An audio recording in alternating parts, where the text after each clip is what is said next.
So it's been a couple of days since I saw the movie Ida.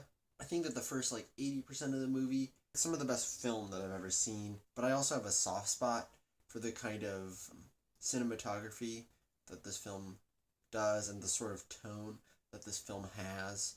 For me, it sort of jumps the shark, and this is something that I've gotten softer on over the past couple of days. When I first saw it, I was very unhappy. Now, I'm not unhappy with where the film went, but it's I don't know if it really captures what I think the director thinks the point of the movie is, which is about the conflict between withdrawing from the world and facing truth, I think, or your past. So generally, I think that it was a really good movie. I love the cinematography.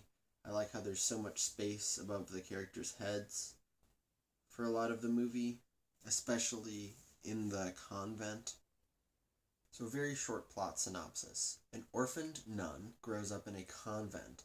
She's about to take her vows, meaning that she's going to become a full on nun forever, and she is informed that she has one living relative, an aunt, somewhere in a city in Poland near enough to the convent. So she goes and she visits her aunt, or actually her aunt picks her up and then she goes, or something like that. And then her aunt informs her that she is Jewish by blood. And this is obviously a surprise for Ida.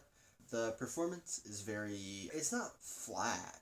It's actually a really amazing performance. But there's not a lot of dialogue from Ida, the main character, the nun to be.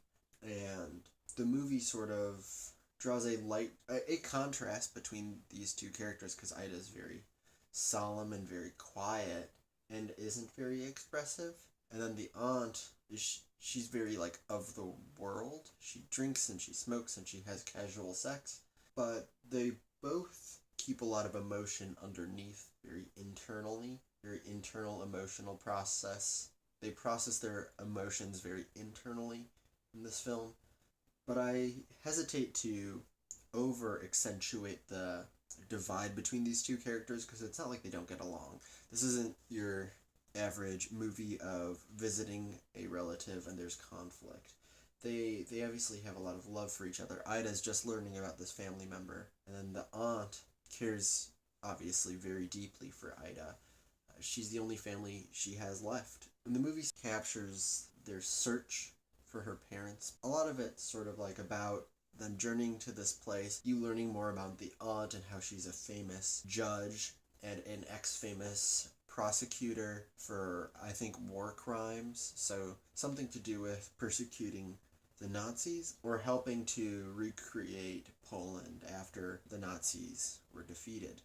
I think that the sort of love interest and the montage that happens after the aunt's suicide near the end of the film is rather poignant because it's Ida sort of being indecisive. That whole ending section feels painfully indecisive and confused because Ida is going from this very sheltered world. She's never been outside of the convent to being in her aunt's care, who's very of the world. Drunk driving, yelling at people, a lot of anger, a lot of deep anger in her performance.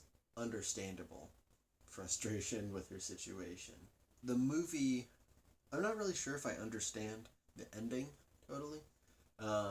Besides the fact that Ida is continuing to feel very conflicted, even though she has tried very directly the worldly things that her aunt indulged in. So she drinks and smokes and has sex with a man who she's met a few times throughout the film. He's a saxophone player, has played for the state a bit. So there's a connection there, and they also picked him up as a hitchhiker earlier in the film. And he liked her, but he was still respectful of her being a nun and all of that stuff. And then she ends up sleeping with him. And their conversation is sort of it's very bittersweet, and it's an interesting. You don't know that it's the last bit of dialogue in the film at the time, but it is, and it gives a very bittersweet thing to these pillow talk promises from the boy, and Ida egging him on to like, well, what do we do after that? Oh, we'll get married. Oh, what do we do after that? We'll have kids. What do we do after that? I don't know. Live. And I think that's the last line. But then the next morning she puts on her nun uniform, outfit, I don't know, and walks, implied a great distance. And I don't really know where she's walking towards. She could be walking back to the convent which she abandoned at her vows. Who knows, she could be walking back to the graveyard where they brought her parents' bones after they got her parents' bones back, which is a whole other not a subplot, it is the plot, it's a whole other plot. Or possibly the people who were supposed to take care of her parents and her during the war, which they sort of did. But overall, I feel very inspired by this film. I'm very glad I watched it, and I would very much recommend it to anyone, especially somebody at the same age range as Ida is. So sort of like 19 to 25.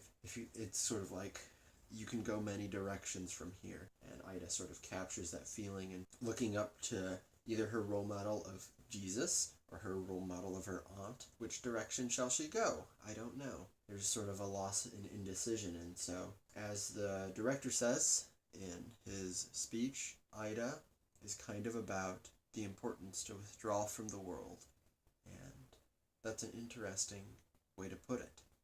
I don't know if I would describe it the same way. If I had to sum up Ida, I'd probably say that it's a movie about indecision and crossroads in life and searching for family history and for a sense of self in this world. Highly recommend. Cinematography is amazing. As Adam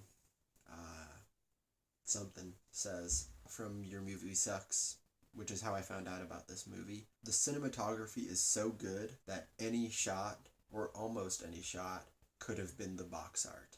That's how good the cinematography is. I can't recommend this movie highly enough. Go watch it, even though I don't like where it sort of jumps the shark from me. Over time, I've gotten softer on it. Yeah. Thank you for listening and watching. Go watch Ida.